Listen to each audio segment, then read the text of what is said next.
Okay, hey, what's up? It's Cole, yes. I haven't done this in forever. I never meant to quit or go on a hiatus or anything like that. The reasons don't really matter, but I will say that this whole time I have been thinking of stuff I wanted to do with the channel and episodes and stuff. I've never, disconnected myself from it and not thought about it. Actually, over the summer, I wanted to do something really big, and I guess it was so big that I just couldn't get my head around how to do it at the time, and maybe that sort of discouraged me a little for doing stuff back then, although it doesn't carry much of an excuse into the fall. But anyway, yeah, I wanted to do a big episode all about the Clone Saga. Actually, it would probably be several episodes. The Spider-Man Clone Saga from the 90s, of course. I've always been fascinated with it. I have a lot of material on it. I've done a lot of reading on it. And I knew how I wanted to do it, but just the logistics of it, making it so that it would be interesting from start to finish, that it would be comprehensive, that it would, do the right sort of blend of stuff that I always try to do with the channel, which is, give you just background information, plus my own opinions on it and stuff like that, because it was something that I was reading a little bit of at the time. I mean, I was a lot younger and not nearly as seriously into comics at the time, but it definitely, hit home. It definitely affected me. And I've only become more fascinated with it as years gone by, and I've found out more things about it since, it was so controversial and a failure on a lot of levels, etc., etc. So I had a lot of ideas that I still do, and I still think it's something I can do in the future, but I want to be able to do it right, so that, when I'm doing like part 2 or something, I don't have to say, oh, here's something I forgot in part 1, because that's no good to you. You need to get it, in sequence and without anything being left out, start to finish, and I think I can do that. But anyway, I decided for my return to do something fairly simple. This is about as easy as it gets for me as far as doing an episode go. A very short graphic novel. In fact, it's simply 3 issues. It's a limited series from DC's fabled, what was it called? Prestige format, the imprint they did in the late 80s, and it was sort of a return for Green Arrow and a new direction for Green Arrow. Titled simply Green Arrow, The Longbow Hunters, written and illustrated by Mike Grell. Now, Mike Grell was not a name in comics that I was very familiar with for many years. I didn't know anything about him or his work. This was sort of an introduction to him for me a couple of years ago. I read this before it came out. As you can see from the imprint there, this edition is quite new. Anyway, this is as short as a graphic novel gets, really. So what is there to say about it? I like it a lot. I was never, it was a good introduction sort of for Green Arrow for me. I realized that it was sort of a new direction for him and changed a lot of stuff. It was sort of a more gritty, real-world sort of take on the character.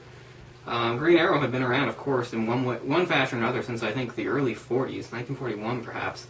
And he was always a fairly popular character, but never had his own series that, at least not one that lasted for any significant amount of time. In fact, everyone remembers the Neil Adams series.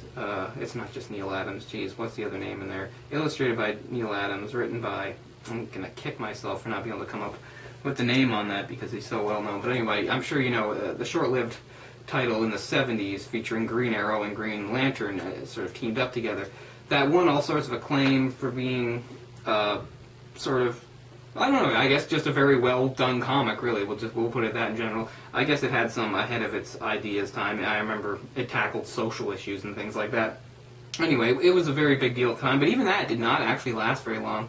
The 70s, particularly the mid-70s going through the late 70s, was a big time of turmoil for at DC. There was a lot of turnover, a lot of changes. I've mentioned in a few other episodes the implosion that it was called that happened around 1978 or so.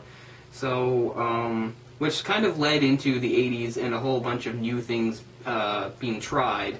And of course, the biggest event of all would be the Crisis on Infinite Earths event in '85, which really sort of rebooted continuity and gave a whole new set of continuity and established some retcons and stuff for writers and artists to go forward with. And then you saw various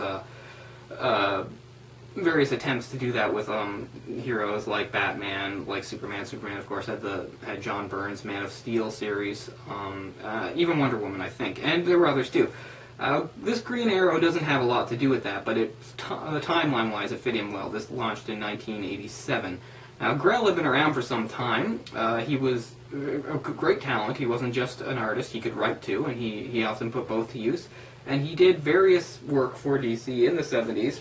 I think he even did draw a little bit of the Green Lantern, Green Arrow series, or maybe if that was exclusively drawn by Neil Adams, perhaps he did some inking, because he even did ink work. He was a real jack of all trades. He did a lot of stuff.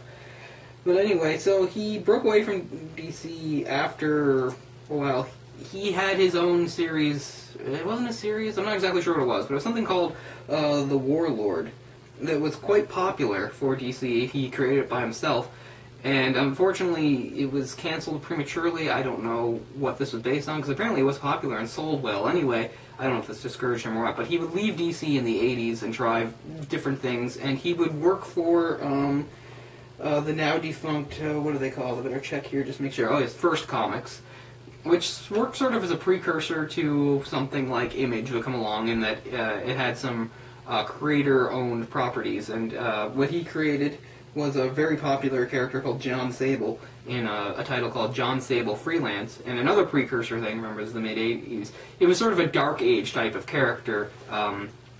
I have a whole series about the Dark Age. If you're not sure what I'm talking about, maybe refer to that or look it up. Yeah, that's an interesting time in comics that I don't have time to get into, but that a lot of people takes place maybe in the very late 80s going to the early 90s. And featured a lot of darker, edgier characters, but not necessarily in the way you might think. A lot of people also call the Dark Age sort of a dual name, because they think it was maybe a bad time for comics. It's sort of a step backwards, because writing would take a back seat to art, and it would become style over substance, and yeah, stuff would just go too far. And their attempt to be darker and edgier, they might go overboard, and things would get silly. I'm sure if you picked up any comics from back then, you know, Rob Liefeld was a big proponent back then. Any of those, like you look at Cable, stuff like that. There's tons of it. Of course, Spawn, the flagship title of Image, was a big proponent too. You sort of get that sense. Don't have time to get into that, but anyway, I never read any of John Sable Freelance, but apparently it was sort of in a similar vein a few years before that really caught on big, and he would bring sort of a similar idea here to Green Arrow. Now, I guess he must have been given free rein to do what he wanted with Green Arrow, because he had some rather, I won't say radical ideas, but ideas that were, you know, breaking away from the norm. So, first of all, Green Arrow, his city has always been one of DC's many fictional cities. You know, obviously Gotham and Metropolis stick out, but Starman lived in Opal City. I believe Central City is where the Flash lived. Anyway, he lived in Star City. He decided to move them away to an actual city, Seattle, which cool by me. I like it. And anyway, what we get is a Green Arrow that's much more realistic, and he's more of an urban type of superhero, less superheroish, more of a, you know, an urban vigilante, kind of like Batman, but, you know, relying on arrows again. Green Arrow has a long history of having lots of cool, fancy trick arrows that have all sorts of wondrous effects. Really played that down. He's just sort of shooting standard arrows here. And as we get into the story, there's going to be mild spoilers here as far as this story goes. Green Arrow, for the first time, is going to kill someone, and he's going to do it deliberately. Not that he wanted to; he's sort of forced into it. Also, we sort of move in real time here, in that he's aged Green Lantern a bit, or he's used what's come before to, instead of moving in comic book time, he's, you know, taking it a little more seriously. So he's saying that Green Arrow, I think, around the start of here, he's turning 40 or 41 or something like that. So as a part of realizing that he's not at the top of his game anymore, and he can't quite do what he used to do, and he's come to terms with that. And there's stuff about here in his relationship with Dinah, her being, of course, Black Canary. Again, more downplayed stuff. Her powers are not apparent in this. It's like she doesn't have them. I'm getting ahead of myself, but this would prove popular enough to spawn its own ongoing series that Mike Grell would write, I think, all 80 issues for, and he would occasionally draw. He does all the drawing here. Finally, a Green Arrow ongoing series that ran from 1988 all the way to 1994, and throughout that, it really was done in the spirit of this. He was in Seattle. You didn't really hear much about what else was going on in the DC universe. I think Green Lantern makes an appearance at one point, but he's not even in costume. So it's kept very real world and away from a lot of the fantastical stuff in DC, which I like and don't like, you know.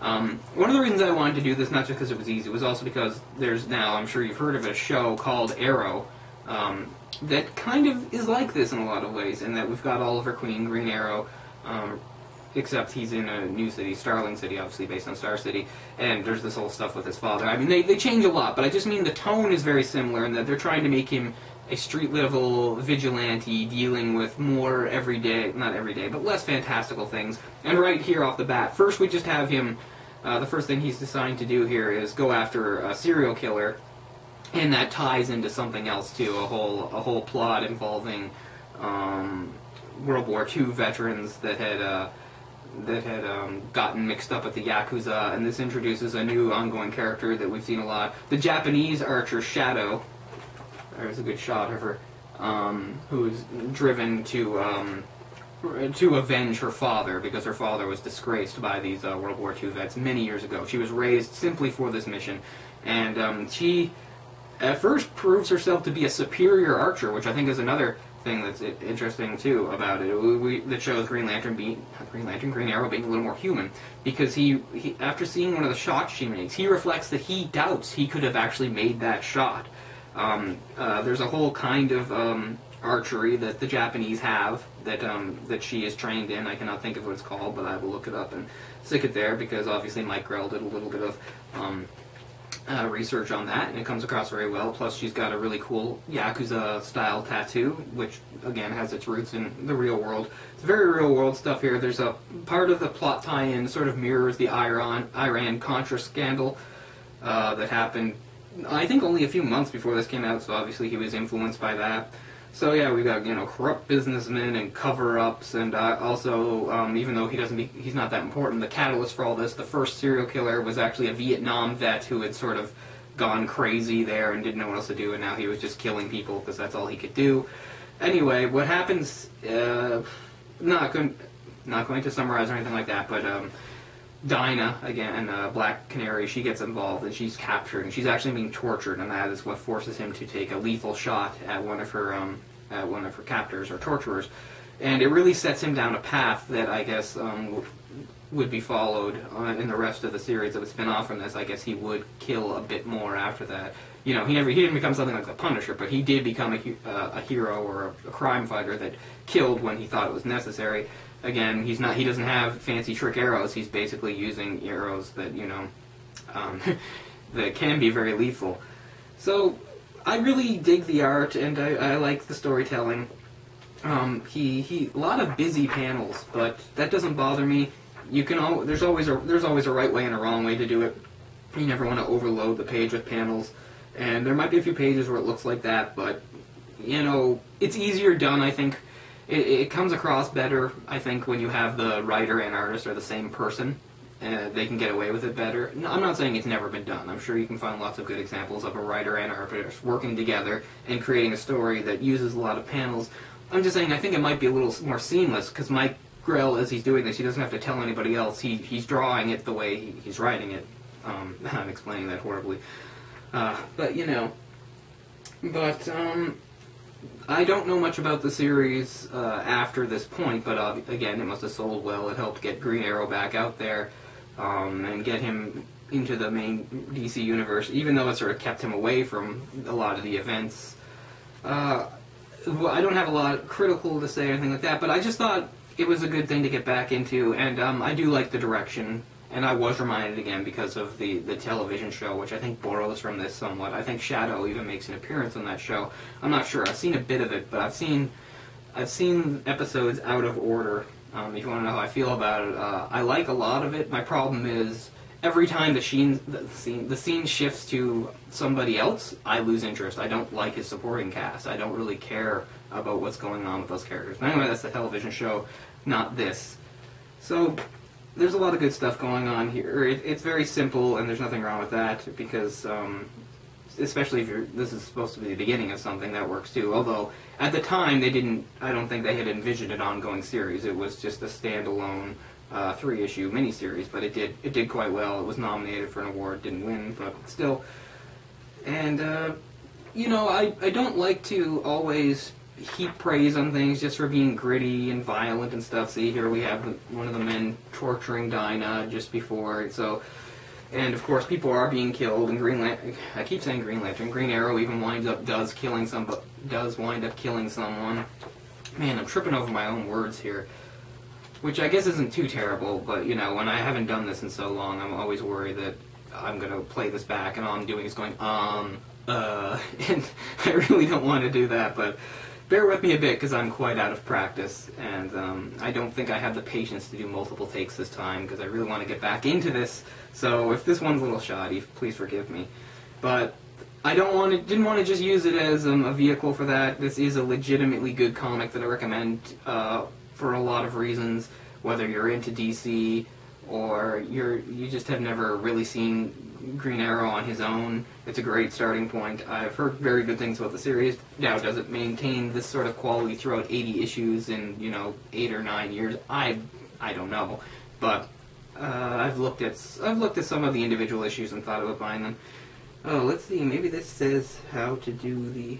Oh, sorry. I just thought I saw something in here that said the name of the Japanese style of archery, and it probably is in here. And maybe I should have been a little more thorough when I reread this recently. But anyway, I'm probably just at the risk of repeating myself a lot here. But I like Green Arrow a lot. As far as Oliver Queen goes, he's a different sort of character. I don't have time to get into his biography and stuff like that, but this very much is an odd sort of setting for Oliver Queen, making things more down-to-earth and gritty, etc., having him getting older and dealing with that, and his own image of himself as a person, and also within, you know, as one of the superheroes that populates the DC universe. There's some good, you know, self-reflection going on there from him. I won't say he's having a midlife crisis per se, but he does, you know, have some he starts to question himself, his abilities and stuff like that, and having seen somebody like Shadow come in and seem to be, you know, better than him at it, and also somebody who's so willing to kill to get the job done, you know, it makes him question a lot of things, which is, it's good writing when you can get the characters thinking like that. You know, is this the most deep, you know, original stuff? No, but maybe it gets into that later on. As far as this 3-issue series goes, it's very good. Again, only 3 issues, very short read, but it packs in a lot of stuff that I think is very good. Green Arrow, as I've said, they never even use I think only in the very first issue do they use Green Arrow. From then on, I don't think Mike Grell likes the name, and they just completely avoid using that name, which is kind of funny. Except, of course, it's always on the cover, because that's still what it's called. But, what little reading I have done outside of this in Green Arrow, I always kind of liked one of his successors, Connor. I liked him quite a bit. I liked him because he was a martial artist, and that always interests me and stuff like that too. But still, this gives you sort of a new appreciation for Oliver Queen, makes him a little more deep, again, self-reflective, etc., etc. So yeah, if you're looking for a quick read, or you're looking for something, again, if you haven't done any Green Arrow, or if you've only done, like, Green Arrow readings, say, before the 80s, which, that's interesting, this is a different take, so it's a good thing to recommend as far as that goes. It's made me curious about the New 52's Green Arrow, which is Oliver Queen, and I don't know anything about that. I'll have to do some reading to see what kind of direction they've taken. As far as New 52 goes, I think once again we've got him back to being quite young. Here we have like a 40 or 40-something Green Arrow. Now he's, I believe, as the New 52 has done, it's peeled back and made a lot of the characters a lot younger. But still, it's something that interests me. Even before I knew this existed, I think what interested me about Green Arrow was I thought he could be well applied to being a street-type vigilante, so it's nice to see that it being done here. So I'm curious about the rest of the series. Anyway, that's going to do it for now, because I think I've probably done a lousy job. But, hey, I have to do something to get myself back into the swing of things, which I really am planning to do and looking forward to doing it. If anybody is watching at this point, I am really grateful because, you know, people who've subbed my channel and used to watch, I could totally understand if you've given up on me, and that's fine. But, yeah, anybody who's watching, I really appreciate it. Thanks a lot, guys. I really do hope to get this going and get talking about more stuff. You know, even, as I've said in the past when I've had breaks or hiatuses, even if I'm not doing the show, the channel, I'm still always reading comics. I'm getting new stuff all the time and reading it and thinking about it, and it's good to have this outlet for it. And if anybody has any suggestions or something they'd like me to talk about or something like that, I'm always open for that. That would be great. So thanks again for watching. Thanks so much, guys. And hopefully I'll be coming to you. I definitely should be able to get another episode in before Christmas, shouldn't I? I'm really going to try for that. Anyway, thanks a lot, guys. I hope you're doing great, and I'll see you next time. Peace out.